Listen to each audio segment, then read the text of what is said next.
Hello, everybody, and welcome to another exciting episode of Roll20 Presents Quicksand Corner. I'm joined, as always, by my fellow, whatever you call a scientist who studies quicksand. Today we're going to be talking about moisture. How much is too much moisture?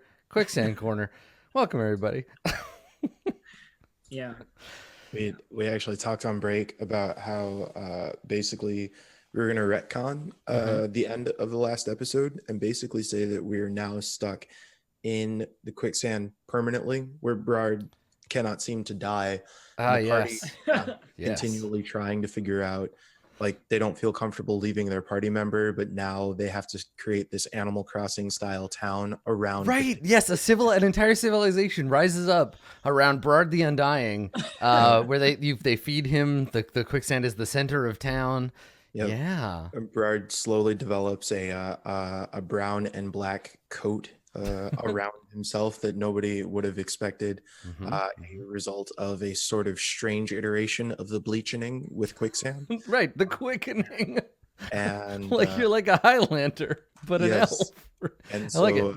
at that point, he then decides that he is going to be essentially financially responsible for the housing that pops up around the quicksand, because he wants to take care of the people who are taking care of him, but is also very serious about collecting his debts. So he creates a network of quicksand-oriented tunnels through which he dispatches those who would need to collect the debts that have not been collected, or perhaps just to chastise those who decide that they want to reset their games. Perfect. Good. So, yeah, Brard. Oh, I got there eventually. I was waiting, Dave. I could see you being like, "What? What is he talking about?" Oh, it's okay. Got it, man. That guy, that mole. He's the worst. I know what I was doing. I was resetting the game. Come on now. Yeah. Well, welcome back, everybody. I was happy to see that people seemed as excited about the quicksand as we were. Yeah, weirdly. Yeah, and this is when I said it was the best episode ever, I was being a little bit facetious, you know. I don't. Yep. Well, I'm glad to have everybody back. Welcome. Hello. We're gonna carry on today with Pale Mountain's Shadow, and we might actually reach the titular Pale Mountain, actually, because you're not that far away. Let's take a quick look at the map. Let's take it to the map. Oh, hold on. I have to reset the map. I did this thing. This is a thing that happens. I don't know if anybody else has this problem, where when you're streaming and you have multiple things hooked up to your capture card and you have to keep manually changing them because you just haven't gotten around to buying a switcher yet, and then you switch over and you're like, oh, nope, still my PlayStation. Let's do it this time. Here we go. There it is. All right, so here we are. Pale Mountain Foothills, you are down here, our intrepid band crossing the sand flats. You were in a race against time. Well, not time, a group of bad guys. But they're time also. So they're on their way here as well. You're trying to beat them to the tomb of Tular Seft. However, you have the advantage of knowing where the secret back entrance into the tomb is. It doesn't seem like these nerds know where that is. So you are making your way through a slightly wilder terrain, not towards the front entrance of the tomb, but towards the hidden back entrance, which means crossing this stream, climbing up through the foothills, and arriving at the area marked on your map up here. Adam, how much more quicksand is there? You know, I feel like if you really wanted to, we could just make the whole adventure about quicksand. But that's not in the playtest. Maybe a future version of this. All right, here's our playtest feedback, Paizo. More quicksand, please. Makes for good content. Can we just please have varieties of quicksand? I would like just all the floors. Yeah, an entire source book just about quicksand. Can I have quicksand elves as a playable race? Sandomancers. Quicksand elves, yeah. Yeah, just all of those. Yeah. But, yeah, so once you cross the flats, it's going to be... Oh, there goes no sneeze. It's going to be the rocks and the hills, and it gets rougher and rougher terrain, slower and slower going. So you've still got, like, a fair amount of day left before you. The quicksand incident did not last that long. How far do you want to press on today? If you really as hoof it, far as possible. yeah, I was gonna say if you really hoof it, you might be able to get up there before sunset, like by the end of the day. I shall lead the party through the Oh, treacherous terrain. before we go, I don't know about the rest of you, but I could do with some of that sweet medicine. I assume you're being literal and not figurative in this case. Yeah. Someone please make a medicine check on me. I don't have very many hit points left. Yeah, I'm at less than half. Yes. I'm fine. I've got a little acid burn, but it's all good. Oh, wow. Yep. So Who's trained in it? I forget. yeah, if folks want to make healing checks and what have you, go ahead and we can do that. I am trained in medicine, actually. I just feel like this is an interesting time to point out that perhaps if we didn't gallivant out towards giant sand monsters, and other. Actually, there's not a whole lot for me to say. I was stuck in a sand pit. Never mind. Weren't you the one who got trapped in the quicksand? That's my point. Yep. Yep. Yep. Yeah, sorry, mate. It's your fault. I don't think that I didn't technically do anything, so I don't know that I can be held responsible. But have you got your medicine kit with you or not? Actually, I do have medicine kit. Right. At least I should. Please. Do I just healer's tools? Is that what we're talking? Healer's tools? Okay. Do I just roll a medicine? Yes. Or is there like a particular spell? Okay, just me. Yeah, and then you're gonna you're gonna restore hit points. And this is the like everybody you take a break and everybody can get a little bit of like it's like 10 minutes. Wow. Like just after the fight, I imagine. Yeah, totally. Okay, so you spend 10 minutes. What's the DC on this check?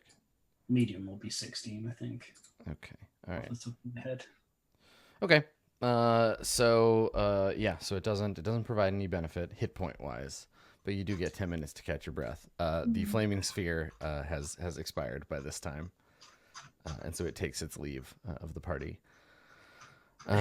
Just leave. So Like, I had one, yeah, so- pardon me, everyone. Got to go back to the old fire mine. See you later. Lunch break's over. What a polite orb. So you're gonna take the lead on the I will, yeah. heading forward. Okay. I was scrolling back in the chat log to check on something, and it's just athletics checks for days. Oh, that's right. Yeah. There we go. Yeah. Sorry, friends. Do we have time to crack a healing on me as we go? Is that possible? If it's magic, sure. Mundane healing, however, will take time, right? You have to actually properly rest now, given that first aid has done all that it can do, which is to say nothing. I don't have any magic healing, sadly. I've got heal and healer's blessing. Oh shoot. Sorry, I didn't mean to click that. That's okay. Do a thing. But I think I can use one of those. I've still got all my spell points. Yeah, totally. You haven't cast much, so the question is just what you expect to run into between here and there, and how fast you want to get going, right? Yeah. I guess that's the question. I'm at 13. So do we want to risk going to the end of the day? How many do we regenerate? I guess also if we get to the end of the day, we can blow the healing spells. Exactly. Yeah. If you still have them at the end of the day. Yeah. The tactical question becomes, if you don't use healing now, then it will require like turns in a fight. If a fight breaks out and you're like, oh God, now we need to heal. Yeah. But we could also like waste other spell slots that Bard has. If you can, I'm the only person who really has to prepare now, right? You can more spontaneously cast. Bard has a little more wiggle room, I think, than you. Yeah. So I don't want to waste your stuff if I don't know. It's up to you. But what do you guys think? Do we use up the slots to heal us, or being healed is usually a good? I was gonna say, better I have thing. pretty vested interest in you not being dead. Okay, thank you, everyone. The alternative You didn't have to is- ask permission for your party to not let you die. Very nice. Excuse me, everyone. Can I please continue to live? you can As the still just- min-maxy wizard, though, I'm very comfortable with not healing and saving all of our spell slots for fire. Listen, the only hit point that matters is the last one. So, Mhm. sorry, Dave, you're gonna say something? Yeah, it's not like we can't treat wounds again. It just takes more than 10 minutes. You just try it every 10 minutes until you're done. You Mhm. can do that. That's allowed. Yep. You can take Yep. an hour and attempt 5 more checks. But then that party's gonna get ahead of us. Yeah. I mean, I guess that's what Adam is encouraged to do in that sort of situation. I mean, there's pressure to keep moving, because you know that they're on their way. But an hour's difference may or may not be relevant, right? So I mean, what they're is busy the? scratching their heads at the front door? We got the secret back entrance. Yeah, exactly. But they'll, yeah. I mean, we'll see. I'm gonna look. I at mean, the, if I were, I feel like if I were actually making this call, if the difference between an Yeah. hour is like us showing up and possibly you getting wrecked because you have 13 points, or like us showing up an hour late, but you're like maybe not going to die, I think, yeah, I'd probably pick the latter. Thank I you, don't mind. Bard. I'm good at the survival stuff, not so much at the healing stuff. well, I mean, you took 10 minutes. If you want to roll it up to an hour, you might as well do a few more. Yeah, you just roll Okay. 5 more checks. So just do more medicine checks. Yeah. So administering first aid is a DC 15 check to, let's see. I think it's DC 15. Patch wounds. Success. Oh, this is Not for. first aid, Yeah, this is it's for treatment, stabilizing. It's treatment. Yeah. which is page 9 of update 1.6. Yes. Yeah, I've got it. I've got it here. Yeah. It's so DC is I think it's the same, and then you yeah, you can roll to see if you get some health back. Okay. Yeah, you can go ahead and roll again. Okay.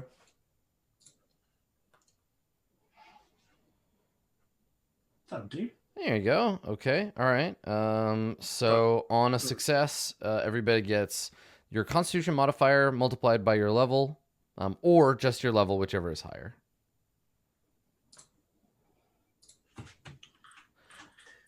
I love that. Yeah. More? Yeah. Interesting, right? Like, I am back to full health. it's one of these situations where there's no reason not to keep doing it if it only takes 10 minutes, because you just keep doing it until you get a critical fail or until everybody's at max health. Yeah, I wonder, because Okay. it was one of those things that got changed to be a 10-minute activity. Well, actually, no. I think it got added in after they made all the activities down from an hour to 10 minutes baseline. Mhm. But it kind of makes more sense to be an hour baseline. I would have made it an hour for sure, because it says you can just treat wounds over and over and over. It's also, the DC of treat wounds is based on, oh, I see, this is for treat wounds. Okay, that's the level of the patient. But yeah, you just keep doing it, and you'll just keep Yeah, This getting seems keep very getting health much back. like the quick Unless you crit fail. where you just kind of keep doing it, and eventually. If you crit fail, you can't do it again. Yeah. Okay. All right. So everybody gets another 1, 2, 3, because you might you might as well do it 6 times and kill the hour. Yep. I think that puts me at full health. Slightly over. Perfect. Yeah, at 10 minutes, it seems so like easy to do, right? Like you could just, there's no reason not to do it a bunch of times, because the difference between like 10 minutes and an hour doesn't seem like that relevant. I guess I'd have to look at the recommended, like how often do you roll for random encounters, but generally an hour is kind of the minimum level of time, right? Yeah, I get that it's a quality of life thing, but thinking about it from a balance for healing, but then you also think mending metal items also only takes 10 minutes. Yeah. So you can fix a suit of plate mail in 10 minutes, which Sure, is a yeah. little bit unrealistic. And you can take a feat that makes it take a minute. Right. Just slap a patch. Slap a batch on there. Yeah. Well, the thing is, if it is one encounter check every 10 minutes, a dungeon would be, you'd be running into shit constantly. Like there'd be no way. Yeah. Yeah, it's just for situations of pressure. It just totally changes the healing economy, right? Where it's like, if you have an hour, there's a pretty damn good chance you're going to get like 50 hit points back or whatever. Like, and it gets easier as you go up in levels. Yeah. Yeah, and to counteract this, they gave clerics less healing rather than making it take more time, which Right. is an interesting way to go with it as well. Yeah. You're supposed to rely on time. So, Parcel, after an hour, you were restored to full health. Yep.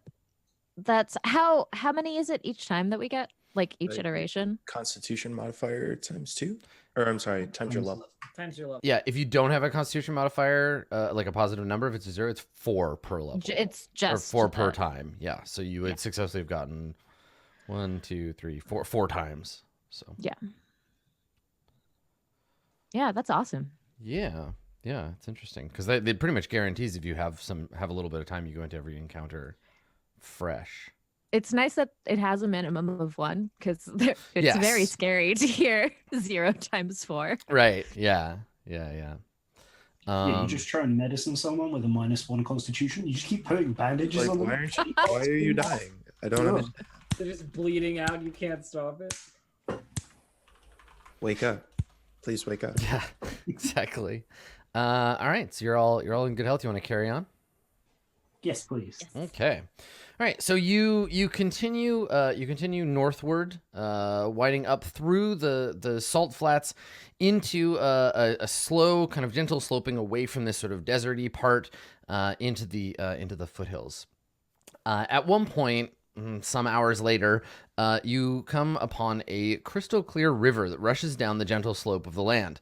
On the far side of the river, you spot 3 ratty tents constructed of leather and sticks near the river's bank.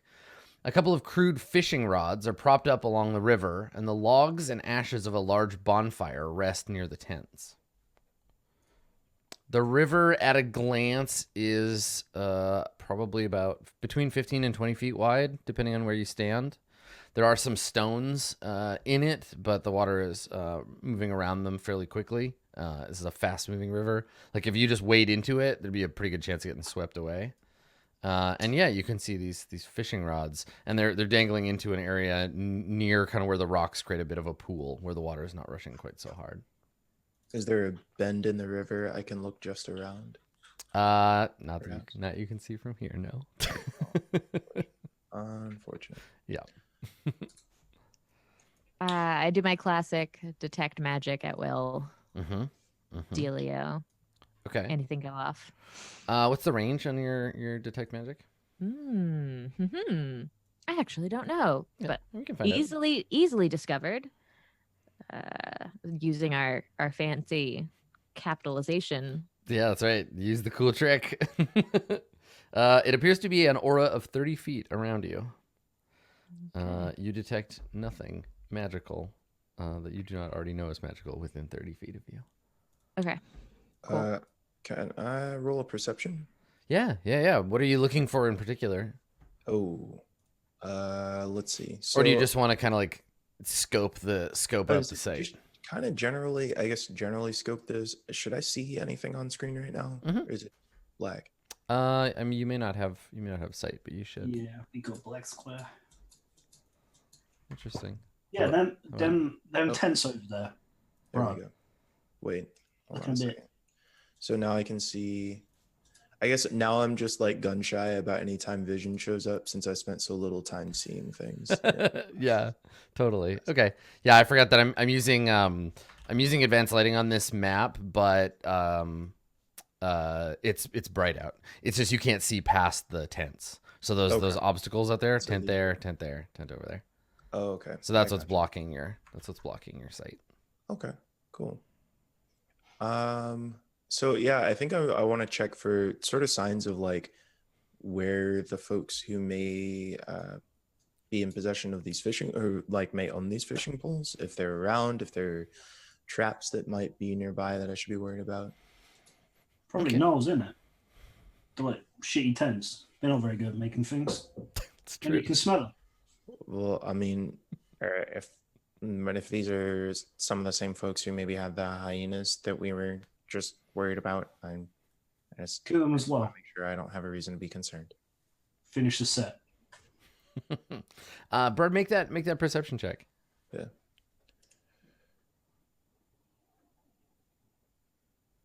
Come on, friend. There you go. Yeah, I mean it's clear to you that this camp is like recent. It's been built here not too long ago. You see footprints on the slope of the other side of the river, and yeah, you just can't see its current occupants. But everything that Plunderfist said seems to check out as far as you can tell. The tents are made out of roughly sewn together skins. They don't represent the pinnacle of tent craftsmanship by any means. Well- These are primitive yurts, and they're painted with kind of crude sigils representing God knows what. If one were to want to seek the action, how does that work? Well, it depends on what you're trying to accomplish. Okay. So my wiggly elf ears are very keen and are good at finding hidden people and stuff. Mm-hmm. That's my species ability thing that I took early on. Oh, And the that's thing that right. it does is like aid my seek for hidden folks and stuff within 60 feet. And that sounds great and like a thing that I'd love to do, but I don't know how to seek and like how long it takes and what it entails. Right.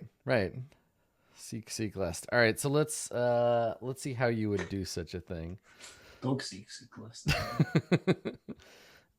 Here we go. So seeking, thank God for the people who Action. put this PDF together. You can scan an area for signs of unseen creatures or hidden objects. If you're scanning for signs of unseen creatures, choose either a 30-foot cone or a 15-foot burst within line of sight. The GM attempts a single secret perception check for you and compares the area to the stealth DC of unseen creatures. I assume that you're just using you're seeking a 30-foot cone in front of you. But does it become a 60-foot cone because of my wiggle ears? Is that how they work? I can let me just make sure. How do your elf ears work? Yeah. Yep, a 60-foot cone instead of a 30-foot cone. Sick. All right. So you can hear, you got to get 60 feet of whatever it is you're trying to, or I guess a 30-foot burst, a seeking burst, Yeah. which And if is... And I get a +2 circumstance bonus for creatures. Okay, cool. So you would take that But bonus. we need to move up to the river to get within to the 60 feet. Yeah, that would be great. If you're all comfortable moving forward, I would. Yeah. Are we cool with that? Make too much noise. Boop-a-doop-boop-boo. I'm gonna move down here. So burst is out from you in a circle, right? And then, or is it like you pick an area? Because you can't lob your hearing. Well, it's a cone. You have two right? choices. You have So- cone or burst, and I can't remember which template burst is. I think burst is the circular one. Yeah, but it's not. Yeah, not an aura. You'd think it'd be an aura, but that's okay. 60-foot cone. Now, do you just walk up to the edge of the river? Yeah, I walk up to the edge of the river, like looking like I'm looking at these fish traps, and point those ears over at those tents. Okay. Yeah. I will make that perception. What's your total bonus to your perception? Like if you were to roll. So let's see. So I think 8 because it says 6 next to the thing, and then I have a +2 circumstance bonus. Okay. Okay. So within your cone of hearing, you can definitely hear somebody rustling around in this tent over here. Yeah, there's definitely some movement in that tent for sure. I look over. I wasn't actually inspecting this fish trap. Someone's in that tent. Well, I think the easiest way we can handle this is I'll stay here for the moment and be ready in case anyone comes out. I can actually shoot that far. Like, It seems like it might be a jumping scenario. I see Plunderfist getting ready to leap across the river over here. Yeah, I can make that jump. is most certainly a leaping scenario. So while the group of you are talking, the flaps of this tent over here open up, and you see, as expected, you see a gnoll coming out. I was gonna say he's whistling to himself, but I don't think they have lips in the traditional way that you might like. I don't think a gnoll can. Yeah. Yeah, right. So this gnoll comes out and he's holding a basket, and in the basket there are some bloody scraps. But when he emerges, he sees you right across the river and drops the basket with a clatter, and like bloody chunks of meat fall out on the ground. And he's startled. I think we need to roll initiative to figure out what order in which these things happen, because he's gonna rush off and do some stuff, and they've seen You got a pet scorpion. So let me. Quicksand goes first. See a scorpion up there. Yeah, now you've got an angle on it. Okay, so let me roll for these boys. Is it cool? Are we ready to roll? Yeah, go ahead. Yep. Oh.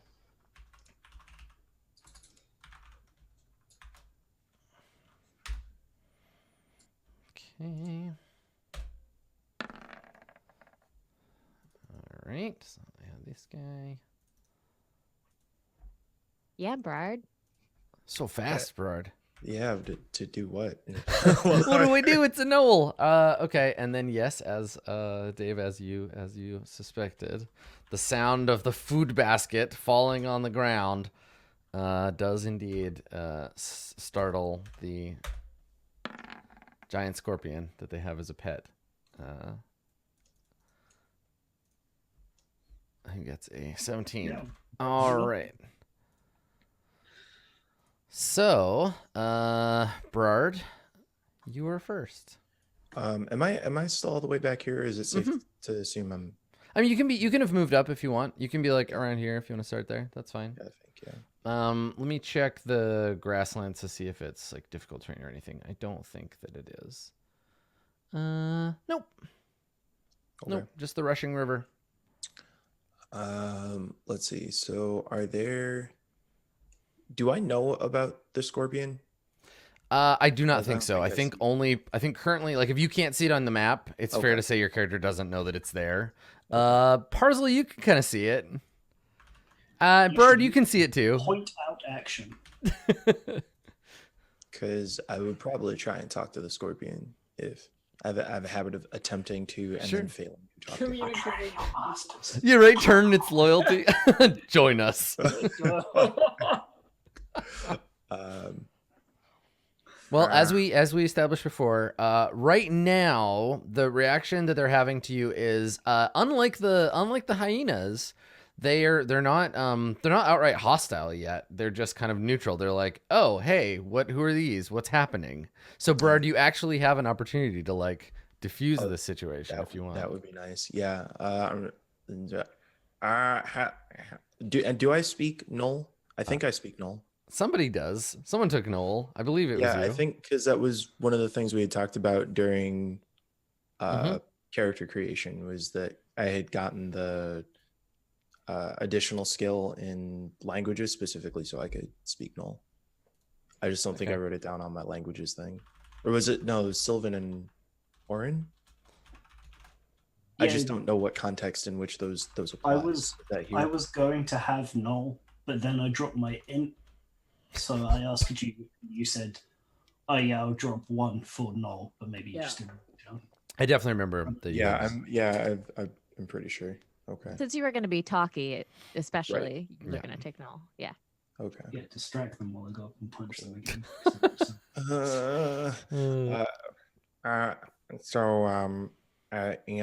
Hello. We don't mean you harm. We're just trying to make our way through. Are you there? Briar's the best negotiator ever. So what we hear is Bird making a bunch of hyena noises with some kind of phoneme sounds built into them, because they don't just like bark like hyena. But yeah, so Brad's little gnome voice, speaking Noel, emerges out across the river, and so this ability is part of your diplomacy skill, I think, was the one we were talking about last time. Is that the name of the skill? Yeah, diplomacy. Let me take a look and see. Oh yeah, it's make an impression is the name of the action. Yeah, that's right. That's what I was looking for. Make an impression. So here we go. You're gonna try to make an impression on these gnolls. Let's see how the rule works. How do they start? They start off on not hostile. The like Unfriendly. unfriendly. That's the one I was thinking of. Thank you. Because they're gnolls. They're unfriendly to everybody. Okay. So roll a diplomacy check. Yes. Yeah. So this is great that this is the first thing because it takes about a minute. And this will be the thing that happens. And if you fail, then it kind of goes into combat, and their response will be on their turn. If you succeed, we may not end with combat at all. So it's a target. The difficulty is their will DC. So you're gonna need to roll against 16 to move them from unfriendly towards indifferent. Okay. And I'm just trying to make sure I don't have any other things that could be helpful. Yeah, here. totally. I have a habit of not using my things. Okay. I think we'll just go ahead and roll. Damn. All right. Crit. All right. Nicely done. So yeah, one shy of a crit. And you so you talk you make your case like, hey, let's talk. I'm just a friendly gnome. And you bring them from hostile to indifferent. And so the gnoll in Gnollish says to you, he's like, you startled me. You made me drop my meat basket. Gnomes. And he like crouches down and he starts shoveling these like chunks of meat back into the basket. And he shakes his head and he says, "This is our camp. Go find your own." We're not trying to take your camp. We just need to pass through. That's So you see the other tent open up. And another gnoll comes out, and this gnoll looks at the first one, and he's like, "Why you drop meat basket? Now meat all dirty." And the other one is like, "Not my fault. Gnome made me do it." And then Gnoll's like, "Oh yes," and he hasn't turned around and looked at you. He's only looking at this one. He's like, "Oh yes, blame Gnome, just like last time. You're a clumsy oaf." And he's like, "No, look, turn around. Gnome is right behind you." And he's like, "Oh, I'm not falling for that trick again. Oh, Gnome right behind you. Then as soon as I look, you dump meat on my head. I remember." And the two of them just start like arguing with each other in Knoll. They're somewhat distracted. Perhaps if we can find a way to sneak by, we can just leave. They're so cute. Yeah, let's go. Yeah, let's Okay, so what do you want to do? Like there's this river, and you figure if you look up or down river, like you can't really like go very far. You'd have to cross river one way or another. You just have to go away from where the gnolls are, either up So or if I up go or a little down. bit downriver to say where my friend Plunderfist is, Yeah. for example, Mhm. and then try and stealth my way over the river. I don't know that it would be possible to cross this river stealthily. Okay, well then I will cross it with sheer grit and determination. I will cross it with a mighty leap.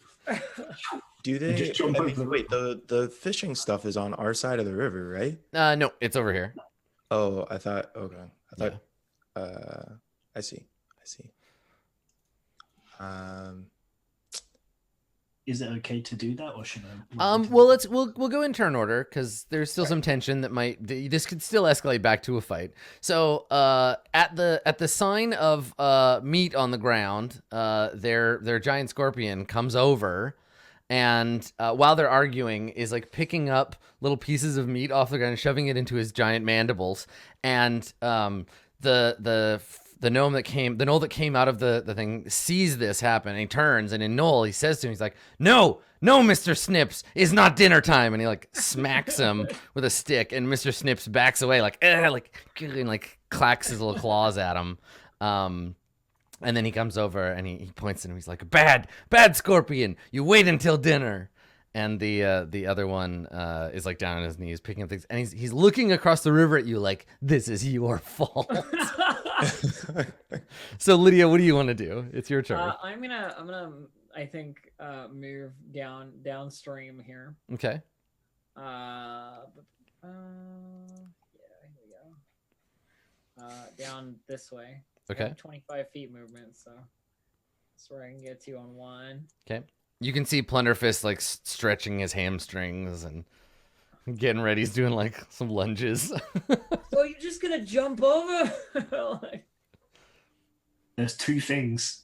Actually, there's quite a lot of things I'm good at, but the best things, punching and jumping. Just punching, Shoot. jumping.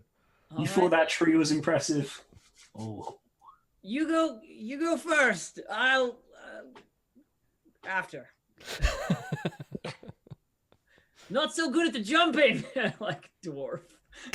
Right. Yeah. Dwarf with like 3 crossbows. You could tie the crossbows to your own feet and then shoot them, and shoot yourself off the 2 crossbows. It makes me want to do some tricky ring of returning thing again, but Yeah. We've established that it's not a ring of traveling. I can't do that. Yeah, I can't like throw the crossbow and then teleport myself to the location of the crossbow. So I think that's it for my turn. I just move down here and like get ready to cross it like a thinner point, basically. I don't have enough action points left to do anything else. Okay. All right. So you head down there, and you and Plunderfist have a conversation about the best way to cross this river. Okay. Parzel, what would you like to do?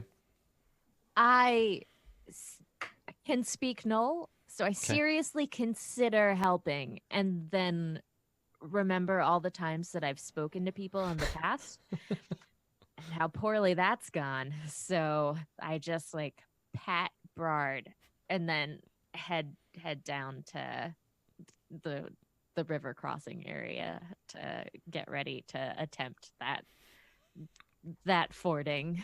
Sure. Yeah. Yeah. So that 15-foot jump. Okay. Yeah. Go ahead and move yourself down there. And Plunderfist, would you are you going to make the attempt? Yeah, I don't even need to make an attempt. I have a 15-foot long jump. Okay. So you Stand. okay. What does that look like? Do you just like standing leap across? It's. I don't know if you remember exactly, but there's the particular animation that the Final Fantasy VII models do when they're preparing to jump, where they kind of bend their knees and they swing their arms up. 1, Yeah. 2, 3, and then you go, just land on the other side. Okay, cool. Yeah, so Parzel and Lydia, you see Plunderfist, leap across. It makes this shit look easy. Just lands on the other side. Let me see if this so ridiculous, so cool. Okay. All right. I'm gonna see. I'm gonna roll to see if that Knoll notices you. Yeah. My next action was going to be to sneak, but yeah. So I'm gonna see if he notices you jumping across. I'm gonna say DC. There's like tents kind of in the way. We'll say DC 16. Perception for a Knoll, I think, is 9. Okay. No, he's too busy arguing or yelling at Mr. Snips, and so he does not see you leap across. Okay, so now you want to like land land and roll and like go into stealth. Yeah, I'll just take the sneak action, so I only move half the speed, but like just trying to do it quietly. Okay, all right. So do you make a stealth check now when you do that, or when you sneak action, it's GM does a secret roll based on my stealth versus their perception. Oh, okay. And that's just right away. Okay. Yes. My bonus to stealth is 7. Okay. Or you can just say it's 15 if you ever can't be bothered to roll. Right. Okay. All right. Sorry. Here we go. All right, chat. There's the number, and then I will roll their perception. And then the other one. Okay. All right. So, cool. So when you take the sneak action, you can still move, right? Yeah, you move half your speed. Okay. So I do that and then I continue moving because to maintain stealth, you move half your speed. Okay. So I just go to walk off the map. Sure. Yeah. Okay. All right. Good. Okay. So I think at this point the gnolls will have noticed that, like, both of them have noticed that there is indeed a gnome on the other side. Now that they've got Mr. Snips under control, and so they're both looking over at you, Berard, and you can see that they're kind of like waiting for you to leave, right? Like, this is their territory, and they're like, get out of here. They already told you, they warned you, and so they're just watching you across the river. But it is your turn, so if you want to continue to try to negotiate, you can. We're not really in combat, so you could give yourself like another minute and talk to them. They're indifferent now, and if you succeed again, I think you would actually manage to win them over to friendly. Yeah, that's definitely that's definitely what I want to try doing. More negotiation. Mm-hmm. Nice, you did it. Okay, all right. So, All right. so when so the gnoll that saw you, he's got his basket and he picks it up finally, and the other one turns from like chastising Mr. Snips, and he sees you and he's like, oh, I see now, there was gnome. And the other one's like, see, I told you. And he's like, I will do better to believe you when you tell me these things in future. And he like waves and he's like, hello, small gnome, what are you doing? And they walk over to the edge of the river. Oh, hello. We just are. Oh, gracious! And I wasn't ready for this to actually work. Yeah. So we're here. We're actually just passing through. Me and my group of friends here. We don't mean you any harm. We're on our way, and yeah, that was sorry for your spilled dirty. And the gnoll with the basket shakes his head and he says, oh, no worry, this one is just picky with diet. I eat dirt and rocks all the time. It can be good for the system to bring in. The big one nods and he pokes his belly and he says, is sensitive on insides. It is why we are trying to fish. And he points and there's these two fishing rods. He says, we are watching humans do fishing sometimes, catching great silver trout from river. We are catching nothing so far. I am thinking fishing is boring human illusion, but he is saying, oh no, fish are good for stomach, full of protein, make eyes good for seeing. Yeah, there are, perhaps we can help if we have some experience with hunting and catching things. We might be able to help you find some fish, perhaps. And they look at each other and they're like, you are knowing how to make fish come from the river? It's not. Yeah, that's something I've done in the past. We're fairly useful with such things. I'm sorry, friends. I can't pass a fishing mini game in any circumstance. I've got good survival, so I can do the forage. Yep. Which color do we have to get or he'll die? Oh, no. Kill Animal Crossing.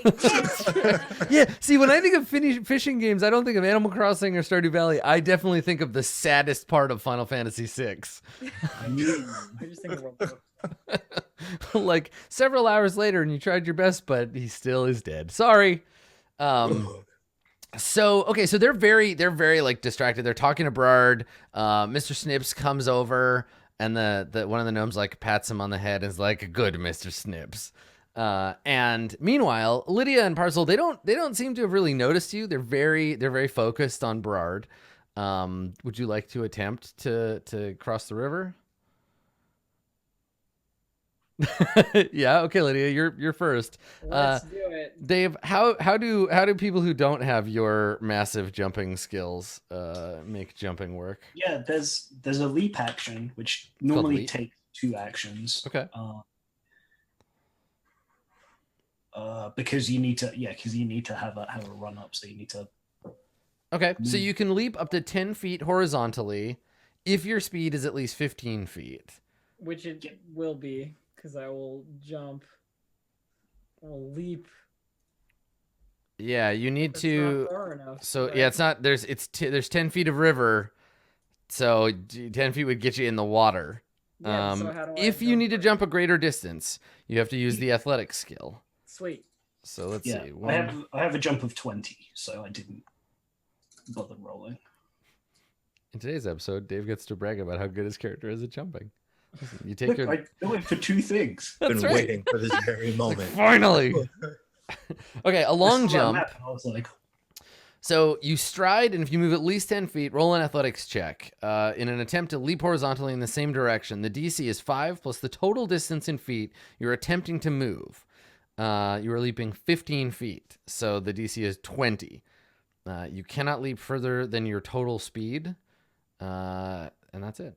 The DC is 20? That's right, DC is 20. What the fuck? I mean, it's not like you're jumping over a cliff. Like, if you fall in the water, worst case scenario, you get your ass soaked in the river and probably end up kind of going downstream. All right, well, let's take a run at it. Okay. except this river is actually full of fish. They're just piranhas. Yeah. Could- No, listen, Lydia's a fish. She's dwarf fish. It's fine. So Lydia like shuffles backwards. To the I deserve appropriate that. I deserve that look, Cat. Okay, it's fair. Fine, I'll take it. like shuffles backwards to the appropriate distance, and then just like dwarf hustle like run. The thing with the dwarf jumping is that you're so low to the ground and so dense that it's really just about like getting the momentum and then just letting your weight throwing carry yourself you. forward, Yeah. All right, let's Yeah, see. boss. All right, do it. Hey! Hey, nice. Boom. You land on the other side. Nicely done. All right, cool. So that's it. That's the 2 action, the leap that you did. That's your long jump. Yeah. You still have another action. I'm just gonna move away from the river a little bit, Okay. Perfect. which takes me to there. Okay. All right. I made it. Not that I didn't think I wasn't always gonna make it. I turn around to you. I'm just like, Yeah, shut up. Actually, Lydia, can you roll perception? Sure. Okay. 16. Plunderfist is nowhere to be seen. Well, then I can't have said anything. Yeah, you're just Yeah, looking I'm around. I'm like, No one can see you shushing them. Like an invisible librarian. Cool. All right. And to be fair, 15 feet, like a 15-foot long jump is pretty damn significant. I definitely can't jump 15 feet. So like, cool. She that's- just did the coolest thing. That's a pretty damn long way to jump. Yeah. Even with a 10-foot run up. So, yeah, congratulations. All right, the world Parzel. record is I 29. just looked it up as well. Damn, I was like, what's the Yeah. world record long jump? 29 feet. So a 29-foot long jump would mean that, let's backtrack this. So it would mean that the person doing the long jump would have to have a speed of 30 feet, which is 30 feet human, It's like human normal? speed, yes. So according to these rules, that is literally the farthest a human being can jump. So factually accurate within a few points of a feet. And they would have to make a DC, a 25? No, DC 35. I think humans actually only have 25. So, like, it's an elf thing. I was and about the to say, elves so do that it. means that whoever made this world record long jump, not a human being, according to Pathfinder. We see you, a world record holder, and you They alien. took a feat. Yeah, or they took a feat. Yeah, I guess. Yeah, we see you, Bob Beeman. Damn you, Bob Eamon, you alien. All right. Speaking of aliens, Parcel, would you like to make the same attempt to leap across this river? So Parcel was feeling pretty intimidated.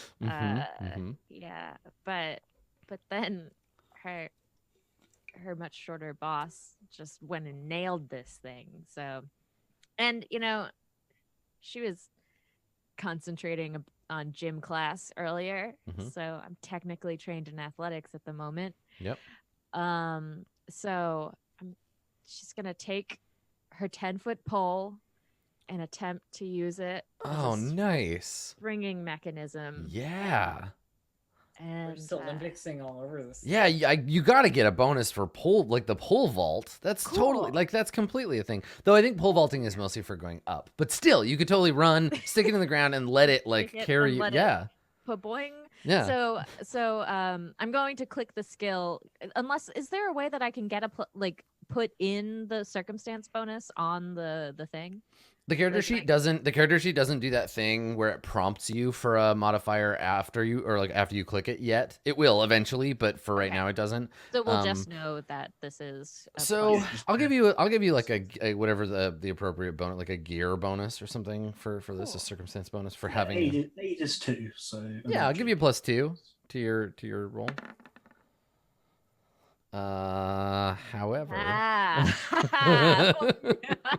Oh well. However, The thing you're is, still four shy. So what I think happens is you run, you put the pole into you go up and then slide down the pole and Oh no. land in the river. Sploosh. Yeah, so you fall in the river. And then so it's two actions. You actually have one action. You're prone, you're in the river. The river is rushing swiftly around you.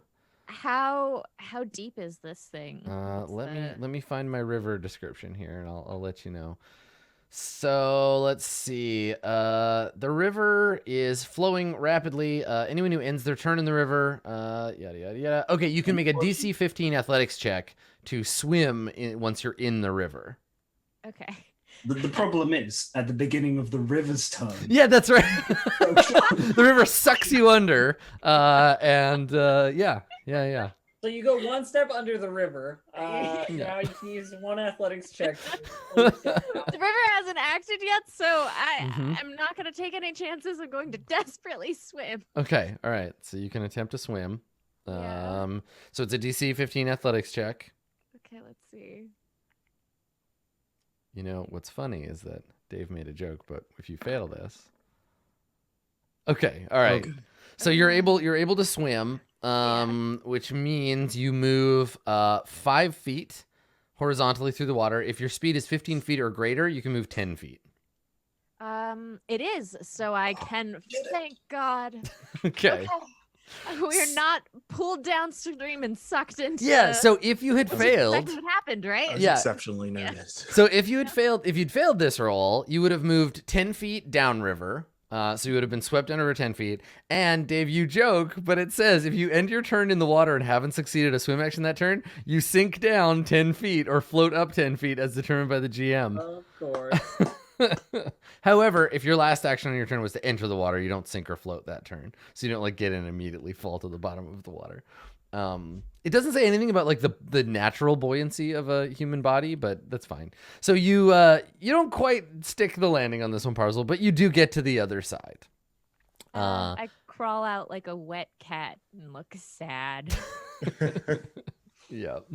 Good effort. Good Plunderfist, it's your turn. Do you want to just sneak off? yeah, if it looks like, looking back at Brad, is he making an effort to get across, or are you just talking still? Like, are you going to need help?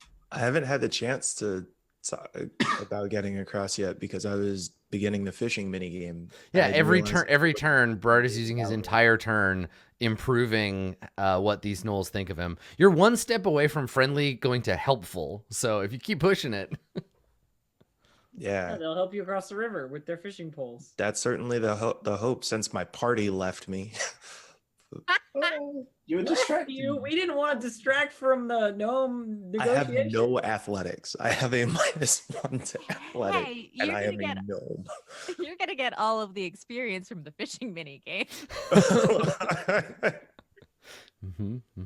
So do you want to hang around, Plunderfist, until the situation with Berard kind of like clears up? Yeah, in case he I'm just worried because of the quicksand. Like, is it going to need to be like another rope situation? Am I going to have to make a?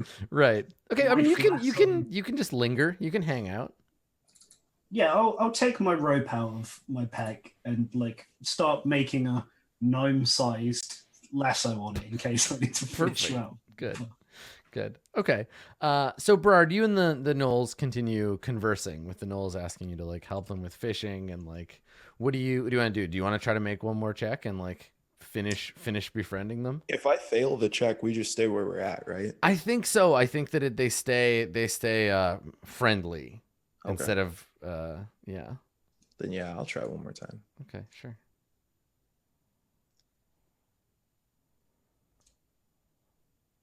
Okay, all right. So it's gonna take a little more effort to get them to be like full on like your buddies. But for right now, they're just exchanging like fishing tips, and they're Sure. like talking about how they're telling you like, oh well, when there were more of us, we am hunting many large creatures with packs of hyenas taking down enormous prey. But now, he gestures, far have we fallen. Now to fish from river for trout. And you can see they have a moment of like they're kind of like things used to be better, but you make do with what you can do. And so they're like, why not come to this side? Come to camp, help fish. We will eat dinner together. Night is falling soon. Large creatures outside, wolves, big hyenas, more gnolls, less friendly than us. They will certainly eat you. You should come this way. And like gestures like, come over here, come hang out with us. That sounds very nice, but you'd also have to let my friends stay as well. Also, I'm very short and not graceful, and I'm not sure how to get across this river. So the Gnoll now is like finally cluing into the fact that you've been using like plural pronouns to describe like we a bunch of times, and then you say like my friends, and the larger of the two Gnolls looks at you and says, friends? Where are more gnomes around? Like looking in the grass, like picks up the edge of the tent. Like, where are your friends? No, and I like make a very large gesture over to the rest of the party. Okay. To like make it clear that I'm not trying to make it like sneaky or whatever. Yeah, now if people who are not Plunderfists would like, because this again, this we're not really doing like 6-second like intervals. If the two of you would like to make kind of an emergency stealth roll to be like and drop and I'm hide. just gonna be like, just wave back at this Knoll. Okay.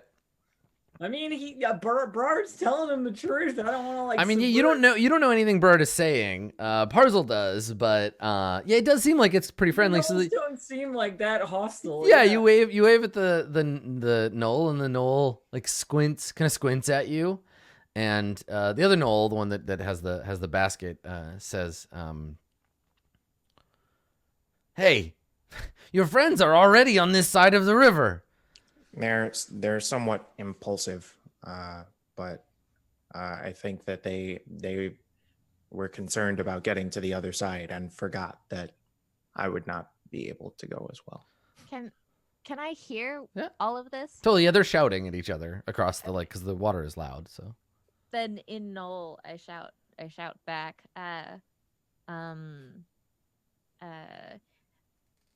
We were going to find our own camp, like you said. and the Knoll is like startled, and he looks at you and he says, Longear speaks Knoll as well.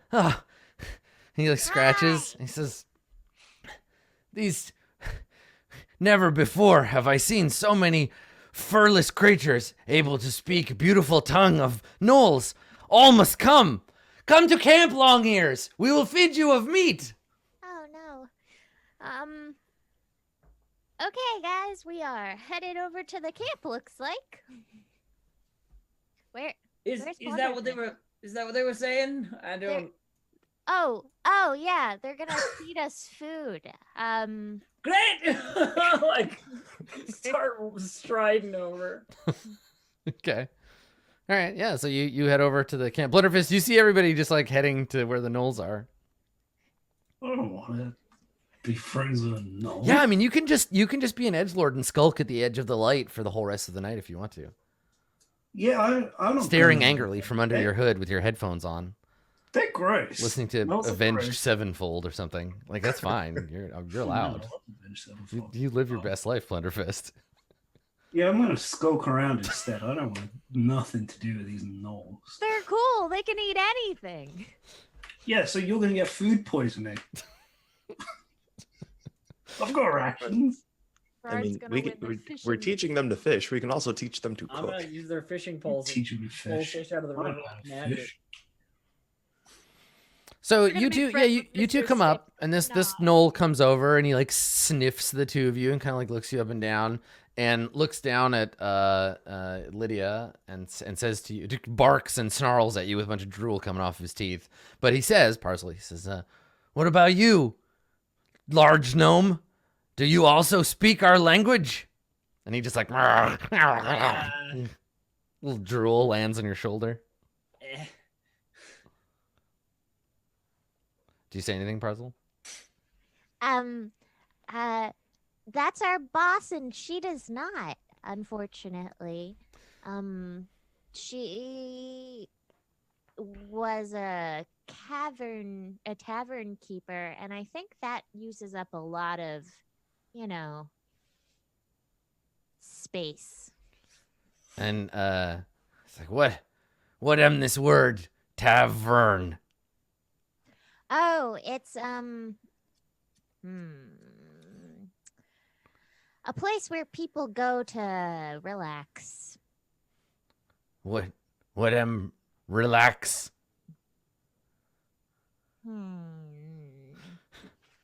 So, you know how you're learning to fish?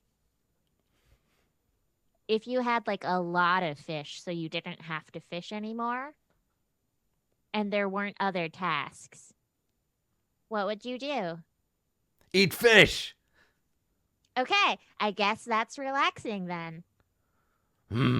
Relax to eat fish. I understand.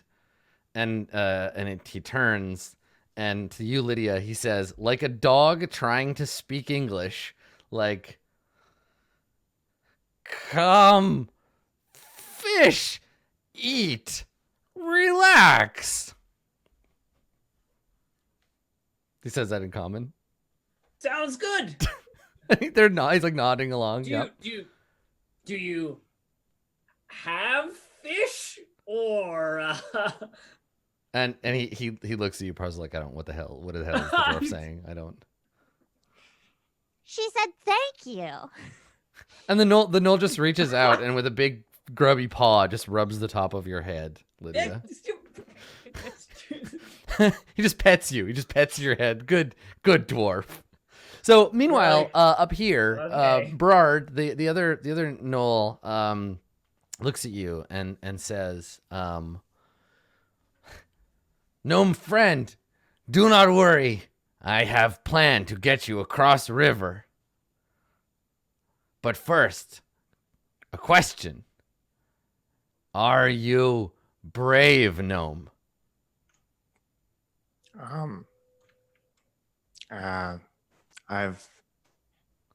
I'm fairly neutral to the prospect of bravery. Sometimes. We will see. And he walks over and he like waves and he's like, "Come here, Mr. Snips." And Mr. Snips like comes over and he takes out a piece of meat out of the basket and he shakes it over Mr. Snips' face. Mr. Snips like follows it back and forth and he throws it across the river. Oh and my god.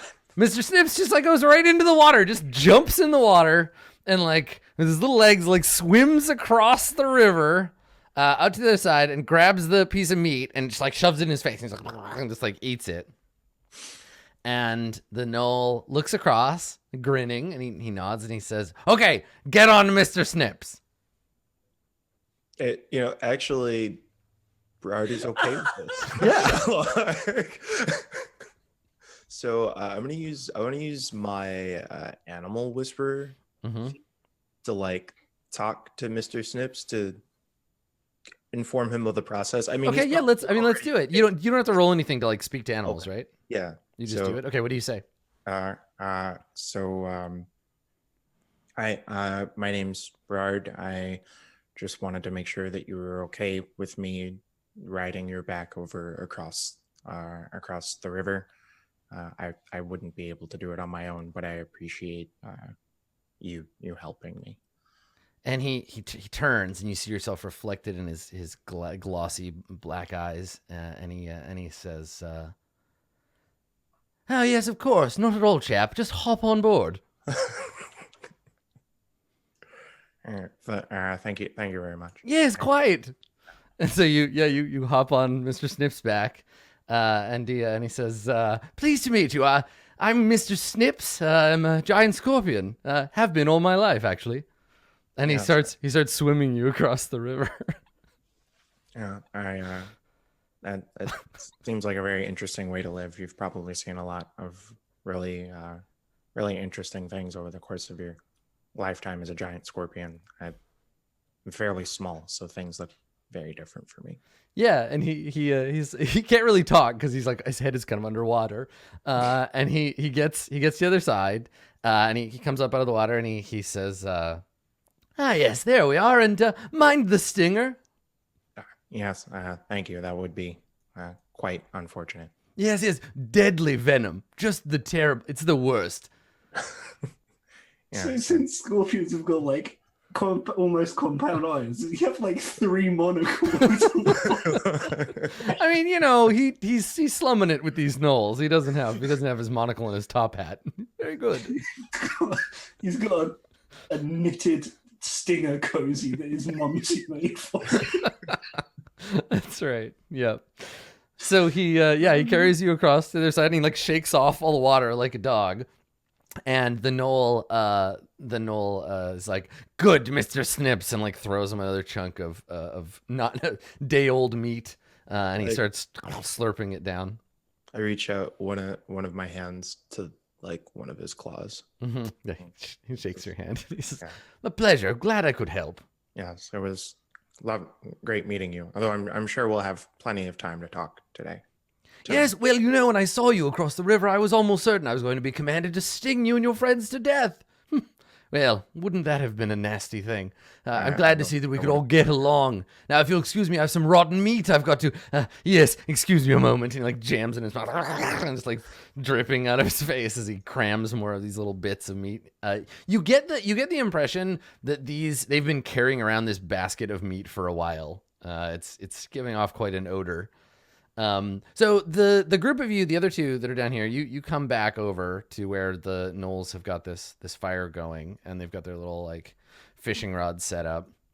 And so what are you gonna do? Are you gonna help them like catch some fish? Do you want to talk to them some more? Combination of the two. Going to help them via the forage skill. Yeah. Okay. So you're gonna go and forage some forage, stuff. So I'm gonna use their fishing rods to forage up some fish. That's the plan. Okay. All right. I mean, I don't imagine there's like specific. I'm just going to go ahead and search for the word fish. Oh, here we go. Fishing tackle, a fishing kit. Gives you a +1 item bonus check to fish. But what is the skill for fishing? Survival? Probably. Yeah, probably is. Is there something that I can do to like, so like while Lydia's fishing, explain to the gnolls how the fishing works? Right, because they're it's like a cargo cult, right? So all they know is that they saw some humans. You walk over and you see that they've just got sticks that they've tied a piece of like twine around the end of it, and the twine is just hanging in the water. And the gnoll is like they've seen humans with these sticks in the water, and then fish come out, and so they're just like waiting for the fish to just appear. Make sure that I can like actually educate them. Yeah. Process. Yeah, totally. You're gonna try to teach a gnoll to fish. Yes. Okay. So Lydia is the example, and you're explaining while Lydia is doing it. Like take the fishing rod out and notice there's no bait or like anything. Yeah, totally. I don't know what the appropriate skill for educating gnolls would be, but I'm sure that there's a chance here that this is something you can do. How is there not? I can't just search educate gnoll. Yeah, gnoll education. In a rule book. I tell you, if this was Burning Wheel, we'd have a skill for this shit. So, yeah. the skill in particular for foraging is called Survive in the Wild. It doesn't mention teaching other people, but it's probably just like a hard Survive in the Wild. How about this? How about this? So Lydia, you do the roll. You make the roll, and this will see how successful you are generally. And then I will make I'll make like an intelligence check, basically, or something for them. And Brad, you can help them with it. So trying to understand the basics of what fishing is and how it works. Okay, so you succeed. Yep. You do manage to catch a fish. I think, let me see. Let's see. These are elite warriors. They have a -1 intelligence. Yeah, I'm just, but they've got a pretty good survival. Like their survival skill's pretty good. Okay, I'm just going to make a survival check for them. At a difficulty 16, and I'll give them a +2 from Brad explaining, like, okay, so what she's doing now is, yeah, like, okay, cool. All right, DC 16. Yes, they now understand, and so they're they're like, oh, we did not see part where humans have hook and put in water, only are seeing pole and line. We are understanding our mistake now. Yeah, you have to imagine the fish like you are hungry, so you have to give them something to eat. Typically, I don't advocate for eating of animals, except you only eat animals, so I don't think there's anything I can really say against that. And they kind of don't, like, they're like, yeah, that's what animals are for, eating. And it's also what most gnomes are for, really. Yeah, right. You're all food. It's just it happens to be that you can speak their language and have convinced them to. Yeah. Okay. So they catch up, or you catch some fish, Lydia, and they are very impressed by your efforts. And one of the gnolls takes a fish, still like alive, out of the like maybe you lay down on like a tarp or something to pick them up. He just picks up a fish and he just bites its head off. Yeah. And like chews on it. And he nods and he says, "Is like meat, but not same." And he points at the wriggling fish and he says, "Now you," and looks at you, Brad. Fish for you. So we have to. I typically eat plants. If I were to eat fish, I would have to cook. I'd have to cook the fish. So because you're the interpreter here, Parcel, whenever somebody says a word they don't understand, the gnoll looks at you and is like, "Eat plant? What is cook?" So, okay, stick with me. Basically, you know how some animals eat grass? And he nods. Animals eating grass called prey. Yeah. Is for us to eat. Yeah, well, he does that. And you see when you say that, the gnoll's beady little eyes look at Brard, and you can just imagine them like seeing Brard as food just for a second. Like he's looking at him like, oh, he's an herbivore, eh? I see how it is. And like sniffs the air. He does it because he's nice, but he's really useful. I also and the gnoll nods and he says, yes, I am having cousin, Bone Cruncher, complete idiot, terrible warrior. We are thinking to eat Bone Cruncher, but then I am thinking could be useful for other tasks. Yeah. Carrying water, cleaning filth hole, all useful tasks no one want to do. So we make Bone Cruncher do, because Bone Cruncher too stupid to know how to say no to us. I understand. Grass-eating fool.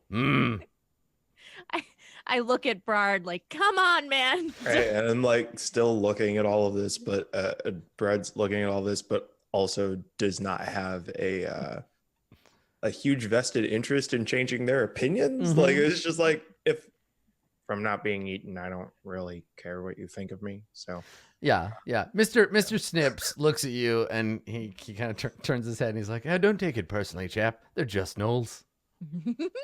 That's true. And then in terms of the cooking, Okay. So, you know how sometimes food makes you sick? You know? And then Noel shakes his head and he's like, no food and make sick. Oh, you're so lucky. Food sometimes makes us sick. Then it's not food. No, you one are of eating them- garbage. Is a mistake everyone makes sometimes. No. One of them with the weak stomach. And No. yeah, that Noel looks at you like, shut up, don't talk about it. Start. Just No, sometimes because of how our stomachs are, like some of the meat just doesn't work. So we figured out a way to make it work, and we just have to put it over the fire, basically. And Or we he can looks put at it- you and he says, meat in fire Yeah. is crazy talk. No, it's good. It's good. No, tree meat go in fire. Meat go in food hole. Okay, well, if you don't want to put it in fire, and like just when you know, I feel like while this is being explained in the Right. background, I've got one of the fish on like a stick or Yeah. something. I'm already doing this. So when you I'm just take you like- pick I'm up a just fish pointing and you put the at it. stick in it, and the Knoll nearest to you is like watching, and when you do that, he like laughs. He's like, ah, stab fish. I'm like, well, you don't always just have to put it over fire. You can also put it in citrus. Oh, that's gonna be. That might be too much. How to explain to like a boreal savanna like creature what a citrus fruit is? Listen, so This is when the game changes from. it's like a Animal Crossing. potato that grows in a tree. I feel like it's one of those moments in a TV show where you would have the like, it's kind of like, and then there's just like this long explanation that fades into the background as it like pulls away. So Lydia, you walk over and this Knoll is just like staring at you like, what are you doing with this fish? I'm cooking the fish, man. Okay. So you hold the fish over the fire, and he shakes his head and he's like, what? No need to burn fish. Fish already dead. I can't understand him. So Yeah, I'm so he's just it's gonna be good, you know. It like yeah, and he just kind of stares at you, and Yeah, you like that's- you cook and he's just like, what are you doing? It's like he keeps making gestures like, no, you're ruining it. What are you? Oh boy, what's going on? and eventually like it gets done, Yeah. and you know like the like sharing of cooked food with these gnolls who have never Yeah. So you've got this cooked fish now in your hand, and you like, what do you do with it? You want to like give him some, or like show him that it's okay to eat? Yeah, of course, like sort of cut it open. Mhm, You know, yeah. or I don't know fish preparation techniques. Sure, you just like fucking in grab a real chunk of life, it. Yeah, So I'm not, I can't tell you what the deal yeah, you would is. have gutted it already, but yeah. But then I don't know. I would like eat some of the meat and be like, yeah, it's good. Sort of.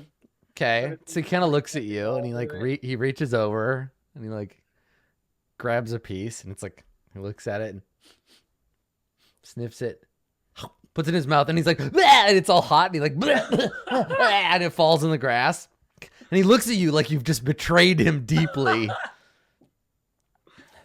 I guess it's not to everyone's taste.